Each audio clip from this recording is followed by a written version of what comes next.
Welcome to D&D Learning Series. Today we are going to see about one more important part of our electronics, that is the breadboard. Most of the time we use it, so we are going to see in detail about it. So breadboard is a rectangular plastic board with a number of holes, tiny holes in it, and which will enable us to easily insert electronic components into it to prototype any kind of a circuit. So where this breadboard name comes from? During the earlier days of the electronics, the people used to nail on the wooden board and make the prototypes circuit which they actually use to cut the bread. So from there it come as breadboard. So that is how this breadboard name emerged. What are the different types of the breadboards that we see in our general life? So there are like full size, half size, mini. They come in different colors also, and a different number of notches onto it. It's like 800, 400, like those you are having the breadboards available. These are also called as solderless breadboard. Why this is solderless? Because generally when we make any prototype circuit, we need to solder it on our PCB boards. So instead of going to the PCB board, if you want to do any corrections in the PCB board, it will be quite difficult. So instead of that, we just prototype the same circuit on the breadboard. We'll see that whether it is performing correct or not. So everything is good. Then we just same replicate that circuit on the PCB board by soldering it. So what are the components that we can use on the breadboard? Of course, all the components which comes with the leads that we in general life we call it as a legs.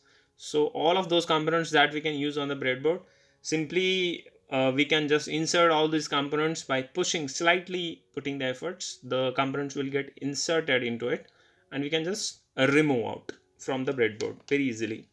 And there is no any tools required to do this because all the components are can be easily hold with your hands. If the component is very small or circuit is very big, you cannot put your hands or fingers there.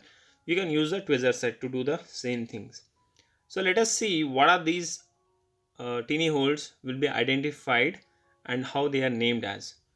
If you see the picture of this breadboard, on the left side you will find the rows, like continuous, like rows on the left side, and in between the two set of the rows you are having the columns, and in those columns you are having a separation in between.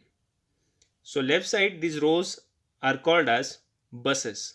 So one is denoted with positive, another with negative. So this positive can be called as power bus or voltage bus. So negative is of course a ground bus.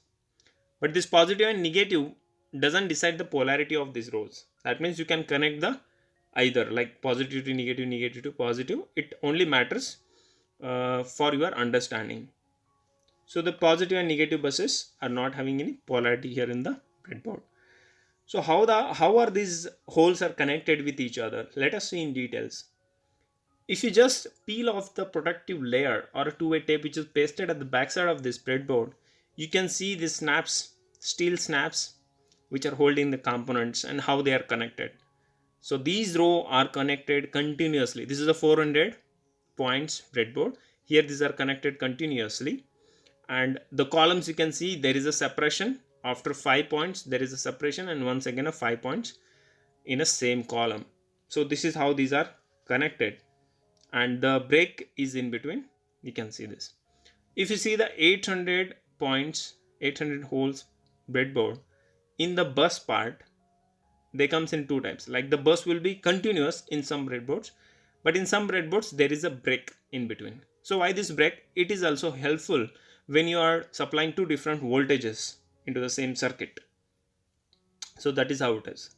And these labels like A B C D E F G H I J, and from here 1 2 3 4 like this. So why these are actually given here? So these names are very useful when you are writing in a circuit.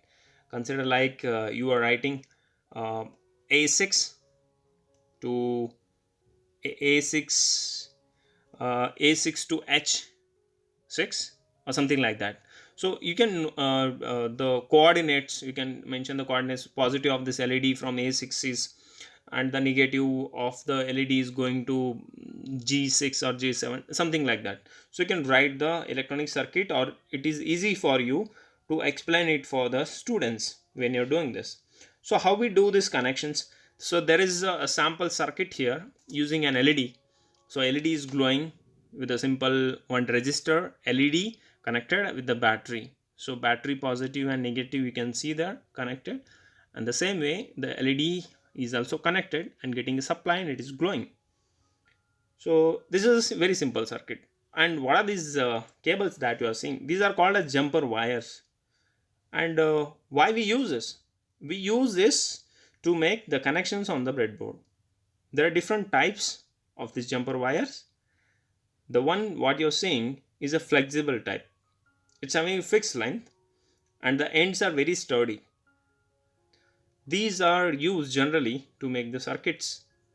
But sometimes what happens, if your circuit is very big, so it will look like a web of the spider web.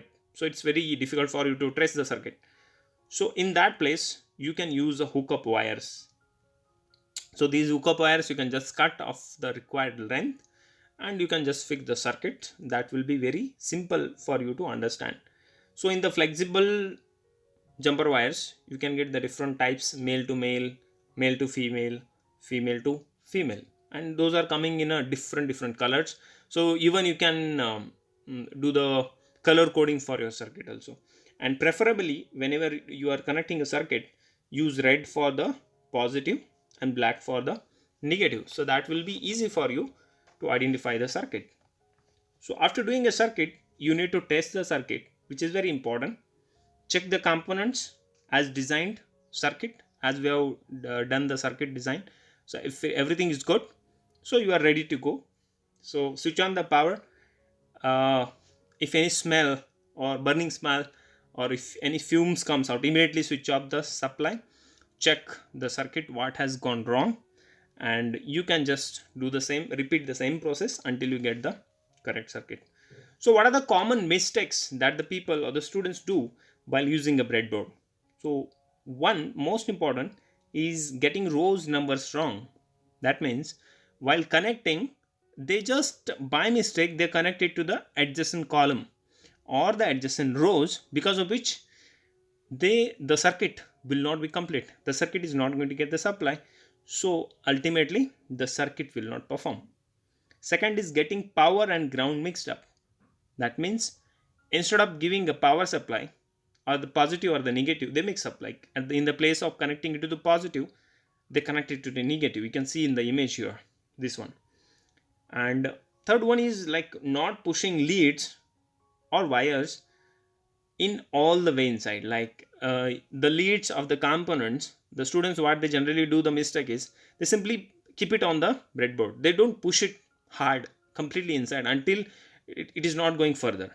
So if you push it inside, automatically the contact is firm and you will not get any loose contacts. So what this loose contact will result into, like you will not get the perfect output, like flickering of the LED or flickering in the outputs or the display. So these are all the outcomes of the loose contacts which is being arise. Why? Because you are not pushing the components completely inside.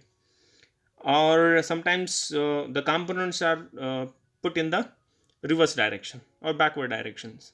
Some components having a direction, like even our LEDs, most important, having a positive and negative lights.